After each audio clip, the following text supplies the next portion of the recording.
Allow it to go instead of creating stories around it or things like that. An image of a duck, when a duck is upset, it literally Yes. shakes off its body. It does that for 90 seconds and then it's good to go. We Yes. can actually feel feelings like that. It's all the drama we create around it. People get into like substance use. People that, a lot of places I've seen after grief, people have affairs, they do all sorts of things, Mm. obsessive behavior to just not feel. And that's more dangerous than just allowing the feeling to come and go. Yeah, I agree with you. But like, what sort of advice would you give us to deal with it in a different manner? Because I think from a human perspective, the inevitable that will happen is when somebody's facing things like this, and I've seen it through people that I interact with, in many different spheres. If there's a challenge they're facing or a grief of a loved one, um, it's like you say, just taken and forgotten about it and pretending like it's not there. That is not the solution, because obviously, we're ignoring it and hoping it would go away when in actual fact it's not. So maybe I think what you need to do with our listeners and viewers this afternoon is to actually divulge ways that they could deal differently with it and work with it in a better manner, so that they can grow from it and become better human beings, in the sense that, they become more resilient, they find themselves all over again. And this is what I mean by reconnection. It's not just only with the creator and with your family and the people around you, but with you yourself, reconnecting inside of you and saying, these are the things I've gone through. This is how I'm going to overcome it. Absolutely. So toxic positivity is by the core but a denial strategy. It's an avoidance strategy. I don't want to deal with this. And we know that, with any sort of grief, the first stage is denial. So many a Hmm. time you see people completely denying the situation, denying the gravity of it. And it's just the first step. It means they probably haven't processed what's going on.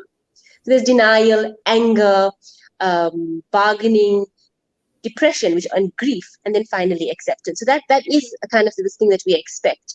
In terms of how to deal with it, I think as tempting as it is to ignore or stuff your emotions away, just be open to it. And I think a simple way of, when a feeling comes, don't try to run to, stuff your mouth with food or distract yourself with the phone. Simply be in the moment. You won't get stuck there forever. It will simply come. You may feel like crying. You may feel upset. You may feel, and then it goes. It's just a feeling of vulnerability. It will pass. It's nice to write things down. Research shows that when we actually write down emotions before we use it and react to it, we reduce the intensity of it. So if you can, and you're up to it, get a pen and paper and just jot it down. Listen to understand. So a lot of people come up with, it's going to be great, just be strong. And it's it's hard for the person. Yes, they'll be fine, but in this moment maybe they're not fine. So if another friend, if someone's going through this, listen to understand, validate their feelings, support them. Try not to come and give advice. Just be there for them in the present moment. Even for yourself, in relating to ourselves as well, we're so tough on ourselves. If we mistakenly trip, we say, "Oh, you idiot, you're stupid," but we're not. We have to be kinder to ourselves. We have to be compassionate and understand this is a really tough time. And we're all not pastry chefs who in our spare time we're going to be doing all these amazing things. We just have to be kind. And I think, yeah, just be okay with not being okay. The other thing is, feelings are not mutually exclusive. It doesn't mean that we're going through this and we're traumatized, we can't be hopeful. Or we're sad and the next moment we can't be happy. If you watch how a child feels emotion, it comes and goes very quickly. You can feel multiple emotions at one time. So I think just remember, you won't get stuck in it. You can have this myriad of emotions in 1 second or in a moment. Just allow it to be and allow it to pass. So I hope that made sense or was clear No, enough. I think it's very relative, especially now with this COVID-19 period.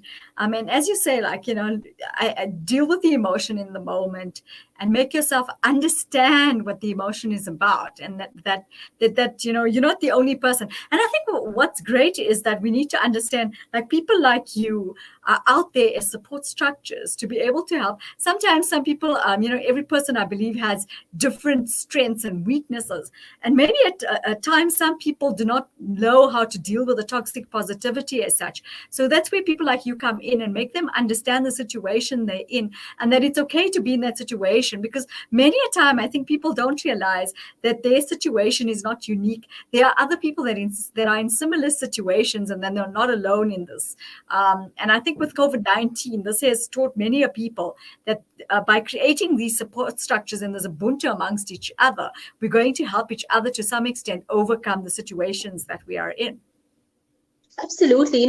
I used to run support groups back in the day, and more than the therapist handling the group, the advice or the support or the understanding that would come from the group members, it was huge impetus for change. Sometimes you can sit in years of therapy and someone who actually has been through your experience and say, yes, I felt that. Did you try this? A simple something can make such a world of difference. So I think, the lockdown has also pulled away some of our support structures, and that's something we need to acknowledge.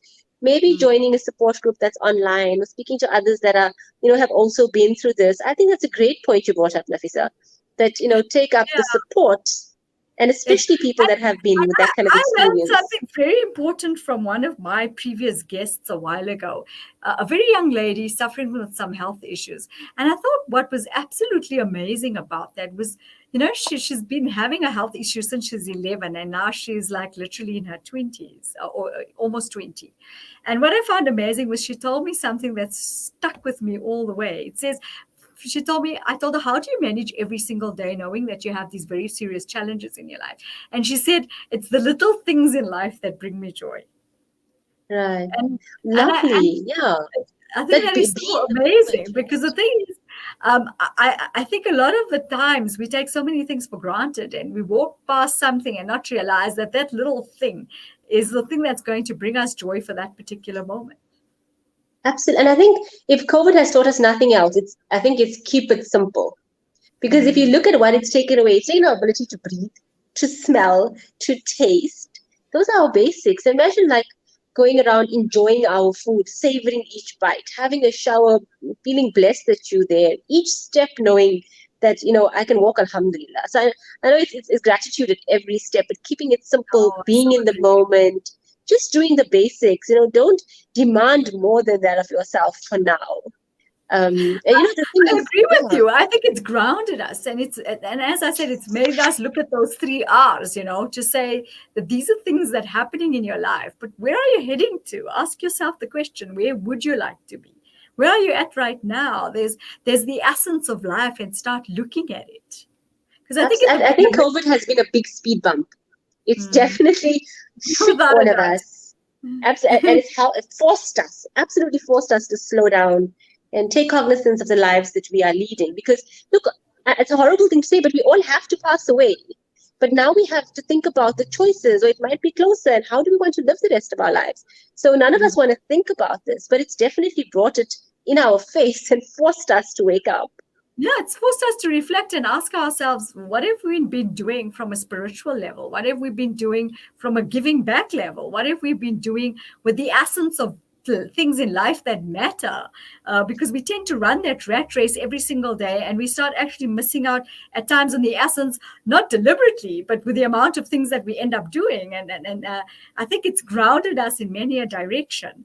And I think this toxic positivity is such an amazing topic that you're dealing with, because I think it's opened eyes to many of us, including myself, to say that there's situations and challenges that you're dealing with, but understand whether it's positive or is it toxic positive. And these are the ways that you've given us to deal with it. And I really appreciate you sharing some of your valuable advice and taking the time out to actually, entice us into a better space as far as our mental health is concerned. What message would you like to leave our viewers with this afternoon? Well, I'm a lover of poetry, so I found this quote, and I would like to end on that note. We have so much in common. So go for it. Poetry club or something, eh? Yeah. Well, look, before I go into the poem, remember, this is a difficult time, but it's just a time. Inshallah, it will definitely pass. So I think we have to kind of hope or hold on to that hope that inshallah things will get better. Sure. But I saw this and I just loved this affirmation or this thought or this reminder, and it reads, today I honor my progress. It might be hard today, but easy tomorrow, and hard again the next day. I can't expect myself to be the same every day. It's important for me to meet myself wherever I am. So with those words, I'd like So to leave you I off think here. it makes us think about every day can't be the same. And it's a Absolutely. type of challenges and of course the good times as well that come into our lives that we need to be grateful for as well. And I think the biggest Inshallah. word And we'll celebrate them even, with a bigger high than before. most definitely, and I think the most important word we can leave everyone with this afternoon is gratitude. Is say thank you for everything that we have thus far, especially during this period, because there's many people in worse situations than we are in right now. So we pray for them that Allah puts them into a better space, and things get better as we go along.